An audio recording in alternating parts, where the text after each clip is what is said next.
Hey everyone, and welcome to this explainer. I am absolutely thrilled you're here today because we are going to completely shatter a massive historical myth. If you've ever watched a historical drama, or really any movie set in ancient China, you've definitely seen the iconic imperial envoy, the Qinchai, right? They always show up looking totally invincible, wielding that legendary imperial sword and acting as this ultimate, untouchable judge on behalf of the emperor. It makes for fantastic television for sure. But as we're about to see, the actual history is far more brutal, highly political, and honestly incredibly fascinating.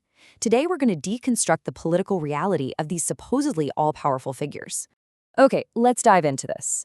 Is killing an imperial envoy really a treasonous crime? Pop culture basically tells us that touching a single hair on an envoy's head is a direct, unforgivable challenge to the emperor, like instant rebellion. But our source material reveals a shocking truth. Taking out an envoy was actually far from an unthinkable crime. In fact, during certain periods, it was just a regular part of the political chess game. To understand why, we really have to look past the dramatic costumes and dig into the real institutional logic of ancient Chinese power dynamics. Section 1. The False Illusion of Power. And this brilliantly illustrates just how massive the gap between fiction and reality truly is. On one hand, we've got our TV impression, the Qinchai as this untouchable representative of heaven. But historically, well, these envoys were incredibly expendable. They suffered a staggering mortality rate. Believe it or not, across various dynasties, the frequency of imperial envoys being killed was actually much higher than that of prime ministers who got to sit comfortably back in the capital. The Qinchai rarely got to walk away unscathed. Moving right along to Section 2, High-Risk Edge Expendables. To put this into modern terms, think of the imperial envoy as a corporate temporary worker. A prime minister is kind of like the CEO, deeply entrenched at headquarters, surrounded by security. Killing a prime minister sends massive shockwaves through the entire bureaucratic system.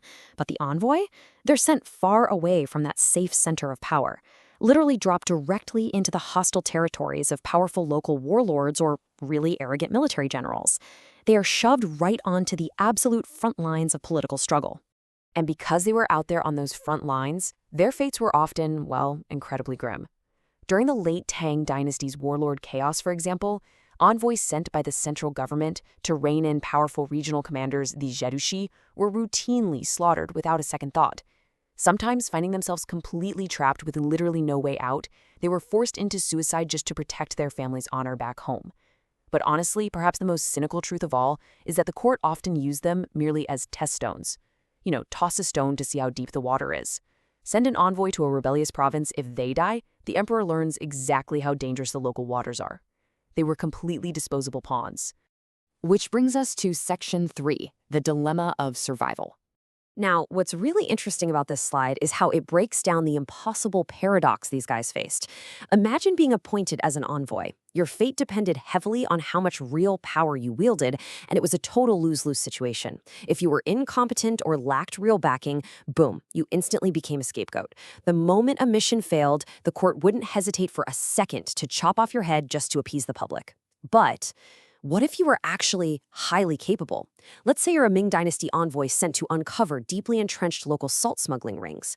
If you were too strong, cut off the local corruption, and actually threaten the local elite's massive wealth, you just signed your own death warrant. The local powers would absolutely assassinate you before the emperor even knew what happened.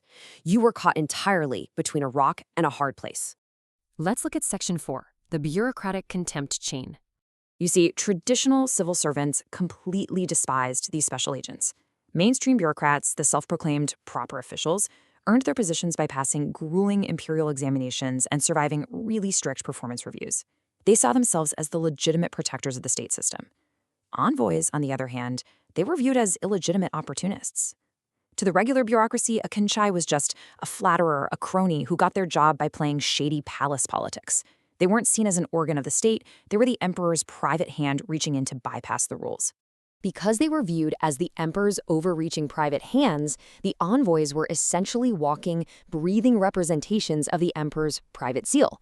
And here is a remarkably cynical, almost dark historical reality.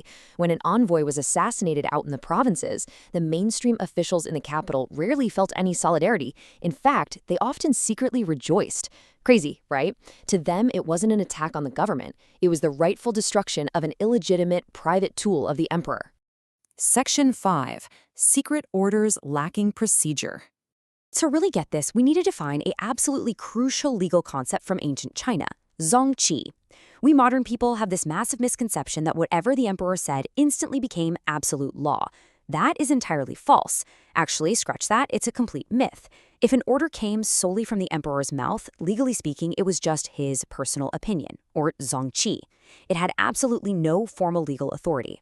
Let's move to and see how this builds into the actual legal framework.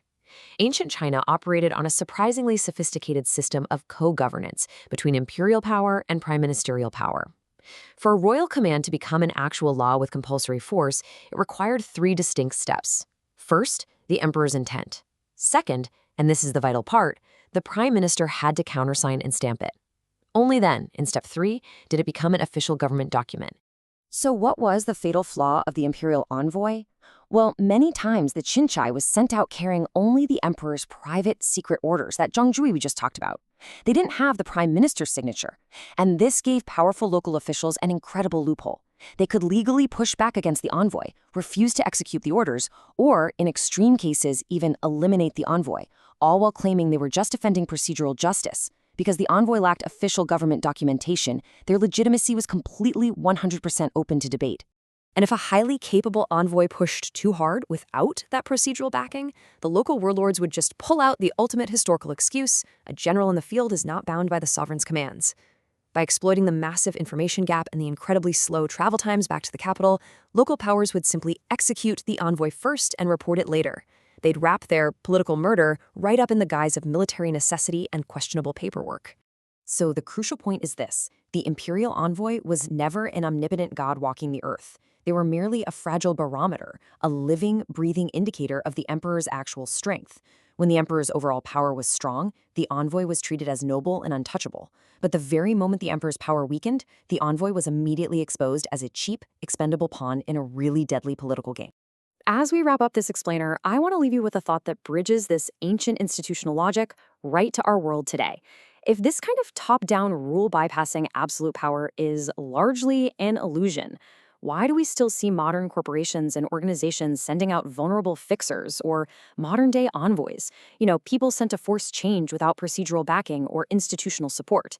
The titles may have changed, but the dynamics of power, legitimacy, and the sheer danger of bypassing established systems, they remain exactly the same. Thank you so much for joining me, and keep questioning the illusions of power.